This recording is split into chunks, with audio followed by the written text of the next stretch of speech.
আজকের ভিডিওটা মাধ্যমিক পরীক্ষার্থীদের জন্য, যারা এবছর মাধ্যমিক দিচ্ছে।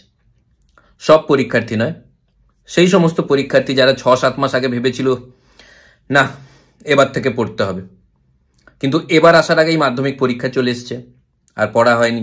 যারা এখন ভাবছে যে আগে থেকে পড়লে ভালো হতো, মনে হচ্ছে সব কিছু শেষ হয়ে গেল। কিচ্ছু শেষ হয়নি। মাধ্যমিকটা কোনো পরীক্ষাই নয়, আমি বলছি, পুরো প্রমাণ আছে আমার কাছে। তোমরা 12 ফেল মুভি দেখেছো? 12 ফেল করার পরে একজন কত উপরে চলে গেল। তার মানে এই নয় যে সাকসেসফুল হতে গেলে 12 ফেল করতে হবে।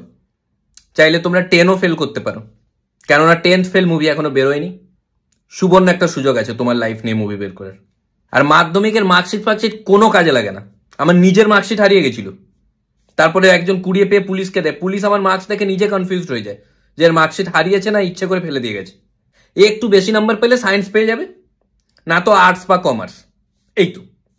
আর যাদের আর্টস কমার্স পড়ার ইচ্ছে আছে তারা বিন্দাস, তারা তো কোনো চাপ নেওয়ারই দরকার নেই। কেননা এমনিও তোমাদের সকল সোসাইটি এমনি স্টুডেন্ট মনে করবে না যখন আর্টস কমার্স শুনবে। রাস্তায় যখন কারোর সঙ্গে দেখা হবে, জিজ্ঞেস করবে কোন স্ট্রিম, যখন বলে দেবে আর্টস, এমনি কথা বলবে না তোমার সাথে। যারা সায়েন্স তারা 2 বছর রেসপেক্ট পাবে, কিন্তু তারপরে যখন জব পাবে না তখন সব থেকে বেশি ডিসরেসপেক্ট ওরাই পাবে। কোনো চাপ নেওয়ার কিছু নেই। যারা সায়েন্স পাচ্ছে সবাই যে বিশাল সায়েন্টিস্ট ওরকম কিছু ব্যাপার নয়।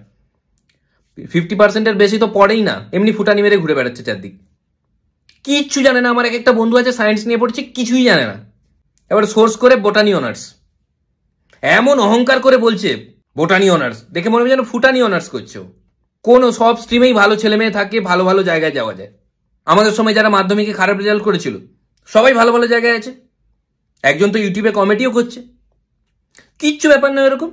বরঞ্চ যারা ভালো রেজাল্ট করেছিল তাদের মধ্যে কিছু জন এখনো কিছু করতে পারছে না, ইগোর জন্য।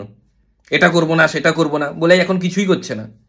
আর মাধ্যমিক পরীক্ষার্থীর অভিভাবকদের আমি একটা কথা বলতে চাই, একটা খেলা বন্ধ করুন তো।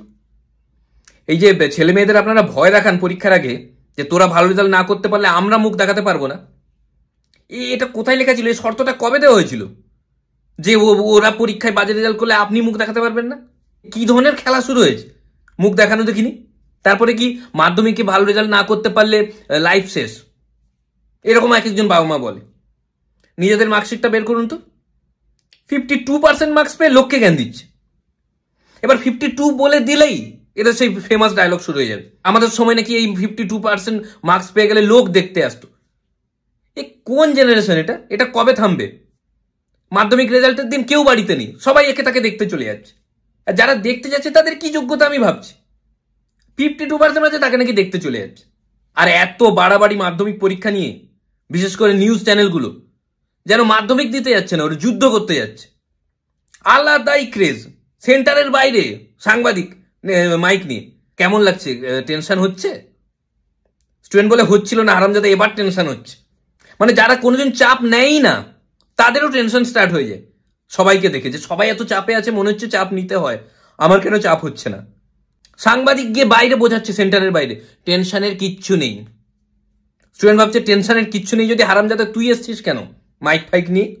সব বাড়িয়ে বাড়িয়ে বলে মাধ্যমিক এই সেই, কিচ্ছু কোনো ম্যাটার করে না কিচ্ছু। মাধ্যমিকের রেজাল্ট ফেজাল্ট বিন্দাস সবাই পরীক্ষা দিয়ে যাও।